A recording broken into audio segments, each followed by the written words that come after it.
Welcome to another edition of the Noles Podcast. I am your host, Gregory McCoy. This podcast is by a fan, for fans. I am not a journalist. I am not a reporter. I am not an insider. I do not work for a website. The majority of my information comes from me, in my opinion. Other information comes from the internet. Today is January 16th, 2020. I got several different segments that I wrote for this episode today. And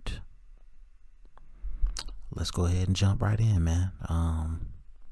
What if Jameis Winston had went to Auburn or Alabama?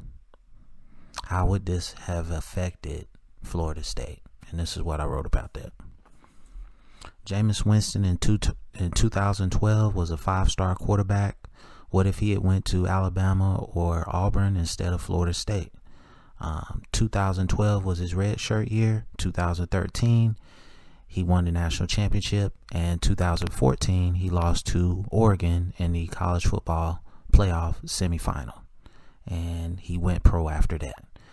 All right. So that's what he did at Florida State. If Winston was at Alabama during that same time span, 2012, 2013, 2014, what would Alabama have accomplished? In 2012, they went 13-1, won the national championship. In 2013, they went 11-2, and in 2014, they went 12-2. All right, so if he's at Alabama during that time period, I say in 2012, he obviously redshirts because they already had their quarterback, and they won the national championship against Notre Dame. In 2013, Alabama loses to Auburn, who went on to be in the national championship against Florida State. If Winston plays in that game, being on Alabama's team, I think they win easily. And according to the rankings in 2013, if everything else stays the same, Alabama would have played Michigan State for the national championship. So if Alabama wouldn't have lost to Auburn in that last game, they obviously would have went to the national championship. That second loss in 2013 was against Oklahoma in the bowl game. So if Alabama plays Michigan State for the national championship in 2013 and Jameis Winston is the quarterback for Alabama, I take Alabama easily in that scenario. So just to recap what I just stated, I don't understand how Alabama and Auburn let Jameis Winston get out of the state of Alabama. I mean, we talking about two of the big money programs in the country. I mean, I don't know if buying players was that prevalent back then like it is now, but I don't know. I still can't figure out how Florida State got him, because Florida State is notoriously cheap when it comes to talent. So moving on to Auburn. In 2012, Auburn had a bad year. They went 3-9. So if Winston goes there, he starts. All right, they got blowed out in 6 times and lost 3 close games. So I would predict that if Winston would have started, you would have won those 3 close games to get to 6-6 in 2012. In 2013, Winston is your starter. Gus Malzahn is your new coach. Their only loss was to LSU in the regular season. If Winston is on Auburn's team, that means he's not at Florida State, obviously. Jameis Winston barely beat out Jacob Coker for the job at Florida State. Jacob Coker would be Florida State starter. He led Alabama to a national championship win over Clemson several years ago.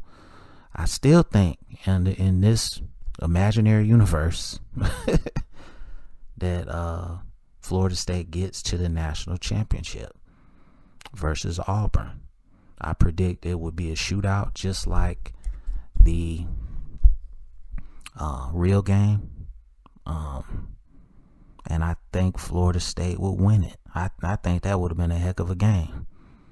If Winston was on Auburn's team and Jacob Coker was on Florida State, I don't know if Jacob Coker got a shot in the NFL, but like I said, he narrowly lost the starting job at Florida State to Jameis Winston. It was highly competitive, but obviously Jimbo picked the right guy.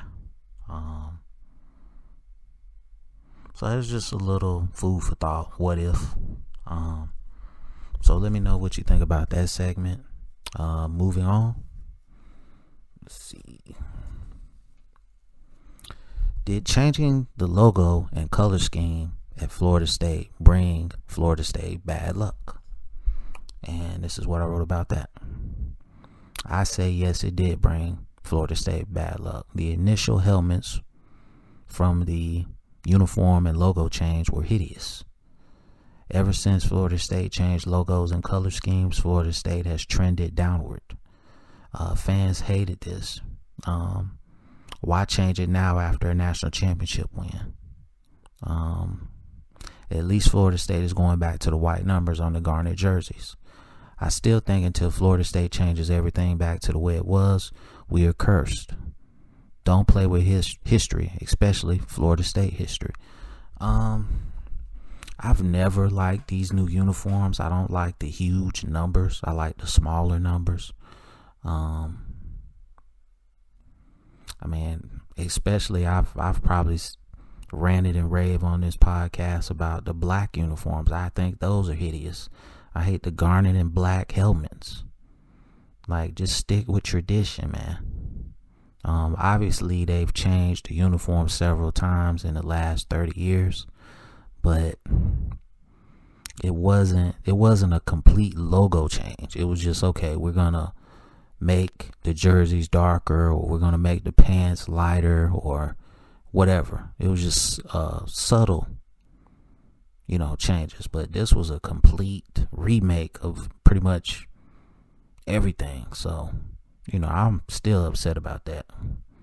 So, at least they're going back to the white numbers with the gold trim. So we'll see what happens, man. Maybe that can bring us some luck. I don't know. So let me know what you think about this segment. Next, Jimmy Sexton is the agent for Florida State's last 3 coaches. Now, if you don't know who Jimmy Sexton is, he's probably the most powerful agent in college football.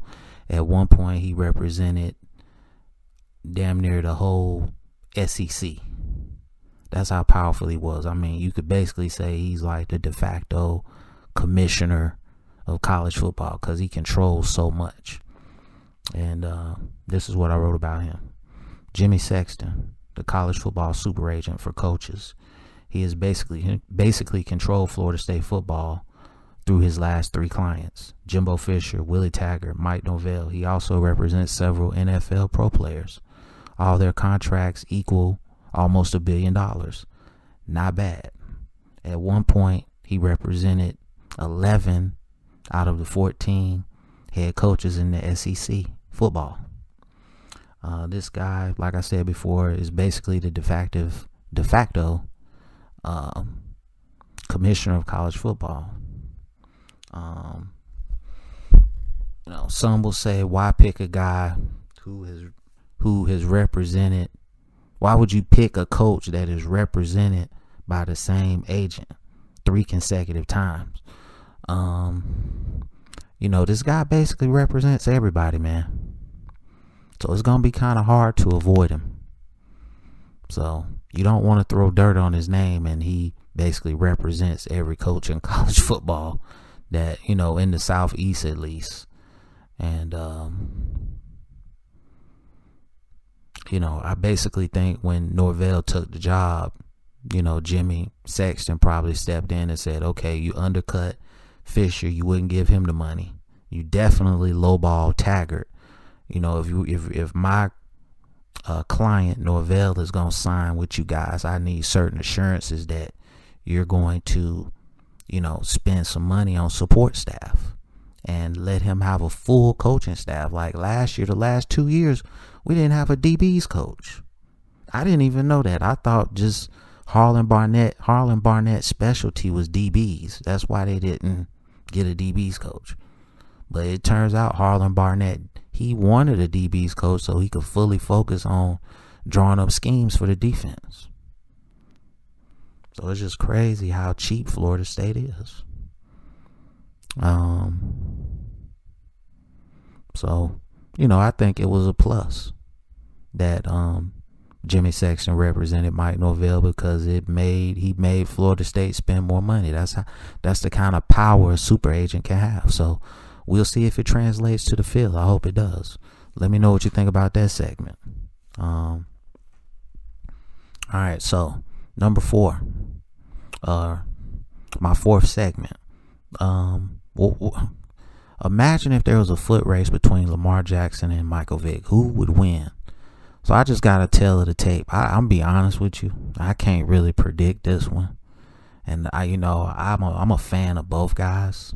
You know, I'm on record as saying that Jimbo missed out on probably 3 more years of domination by not recruiting Lamar Jackson back in 2015.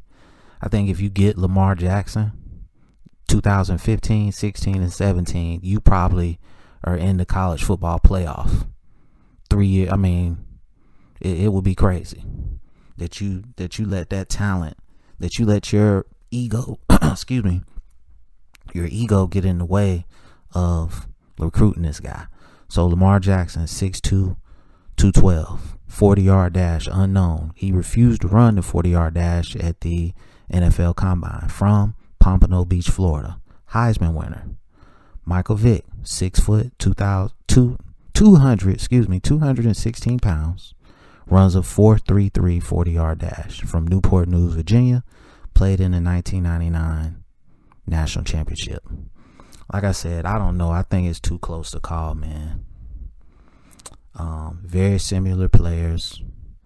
I think Lamar Jackson at this point in his career versus Michael Vick through the same point in his career is the better passer.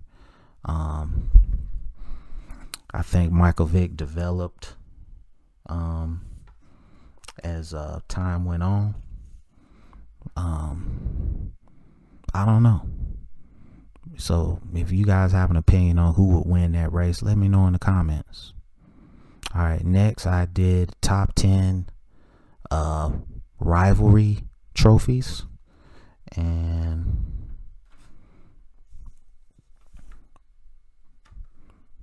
let me read those off to you. Number 10, Commander-in-Chief rivalry trophy, and it's kind of, I think it's unique because it's 3 teams that vie for this trophy, and I guess whoever has the winning record gets the trophy. So it's Army, Navy, and Air Force. So that's number 10. Number 9, Michigan versus Michigan State, Paul Bunyan Trophy. All right.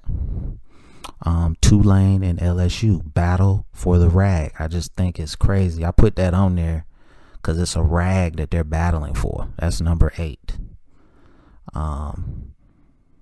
Number 7, Stanford versus California for the Stanford Axe.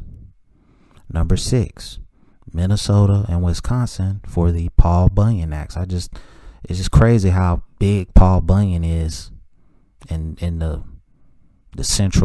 north central part of this country. Number 5, Florida State versus Florida for the Gatorhead. Texas versus Texas Tech for the Chancellor's Trophy. Arkansas versus LSU for the Golden Boot. Notre Dame versus USC for the Jeweled Shillelagh. And number 1 is going to be Texas versus Oklahoma for the Golden Hat. it's not my favorite, but I think it's one of the best.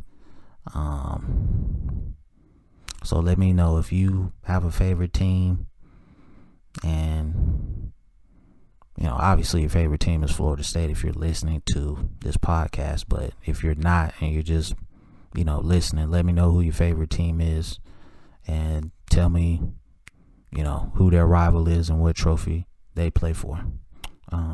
That's gonna wrap up today's episode. This podcast is available on YouTube, Apple Podcasts, Google Podcasts, and Spotify Podcasts. If you're listening to this on YouTube, please scroll down to the description, click on one of the links, and subscribe, rate, review, and subscribe. And as always, go Noles.